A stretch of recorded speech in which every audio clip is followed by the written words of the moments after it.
সবাই শুধু একজন সফল মানুষের গল্প শুনতে চায়, একজন হেরে যাওয়া মানুষের গল্প কেউ শুনতে চায় না।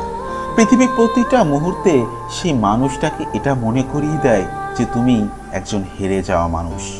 সেই মানুষটার দুঃখ, যন্ত্রণা, কষ্ট এগুলো দেখার বা শোনার সময় কারণ নেই। কেন মানুষটা হেরে গেল, তার জীবনে এই হেরে যাওয়ার পেছনের কারণটা কি, এটুকু শোনার ইচ্ছা বা আগ্রহ কারণ নেই। আর পৃথিবী সেই মানুষটাকে নিঃশেষ না হয়ে যাওয়া পর্যন্ত এতটা কষ্ট, এতটা যন্ত্রণার মধ্যে রাখে যে প্রত্যেকটা মুহূর্তে তার জীবন নরক যন্ত্রণায় রূপ নেয়। তুমি এত মোটা কেন, তুমি এত চিকন কেন, তুমি এটা কেন করতে পারলে না, না না তোমার দ্বারা কিছুই হবে না, তুমি সেই হেরে যাওয়া মানুষের দলে। এই মন্তব্যগুলো করতে মানুষের বিকল্প নেই, কিন্তু সেই মানুষটার কষ্ট শোনার সময়ও কারণ নেই।